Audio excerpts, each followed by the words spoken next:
પાટણ શહેરનું નામ ઇતિહાસમાં રાણીની વાવ જેવી વિશ્વ પ્રખ્યાત વારસાની ધરોહર માટે ઓળખાય છે, પરંતુ હવે આ ધરતી પર ઇતિહાસ સાથે વિજ્ઞાનનો પણ નવો અધ્યાય લખાયો છે.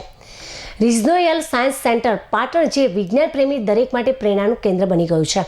પાટણનું રિજનલ સાયન્સ સેન્ટર આજે માત્ર એક કેન્દ્ર નથી, તે વિજ્ઞાનનું તીર્થ સ્થાન છે, જ્યાં દરેક બાળકનું સપનું અને શિક્ષકની આશા સાકાર થાય છે. ગુજરાત સરકારના વિજ્ઞાન અને પ્રૌદ્યોગિકી વિભાગના નેજા હેઠળ ગુજકોસ્ટ દ્વારા સરસ્વતી તાલુકાના ચોરમારપુરા ખાતે વિકસિત આ સાયન્સ સેન્ટરનું ઉદ્ઘાટન 1 મે 2022ના રોજ રાજ્યના મુખ્યમંત્રી શ્રી ભૂપેન્દ્રભાઈ પટેલના હસ્તે થયું હતું.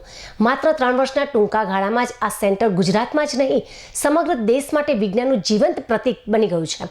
આશરે 80 કરોડના ખર્ચે અને 10 એકર વિસ્તારમાં વિકસાયેલું આ કેન્દ્ર માત્ર એક ઇમારત નથી, આ એક અનુભૂતિ છે, જ્યાં વિજ્ઞાન જોવાય છે, સંભળાય છે અને અનુભવી શકાય છે. આ સાયન્સ સેન્ટરમાં આવેલી 5 થીમ આધારિત ગેલેરીઓ મુલાકાતીઓને પ્રાગૈતિહાસિક યુગથી લઈને આધુનિક સંશોધન સુધીની રોમાંચક સફરે લઈ જાય છે.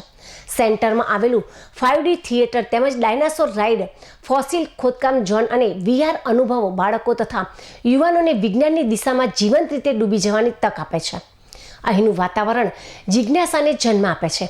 અહીંથી નીકળતો દરેક વિદ્યાર્થી એક નવો પ્રશ્ન લઈને પરત જાય છે, આ કેમ થાય છે? રિજનલ સાયન્સ સેન્ટરના project director doctor Sumit Shastri જણાવે છે કે છેલ્લા 3 વર્ષમાં અહીં 13 લાખથી વધુ પ્રવાસીઓએ મુલાકાત લીધી છે, જેમાં દેશના 23 રાજ્યો, 8 કેન્દ્રશાસિત પ્રદેશો અને 14 વિદેશી દેશોના મહેમાનોનો સમાવેશ થાય છે.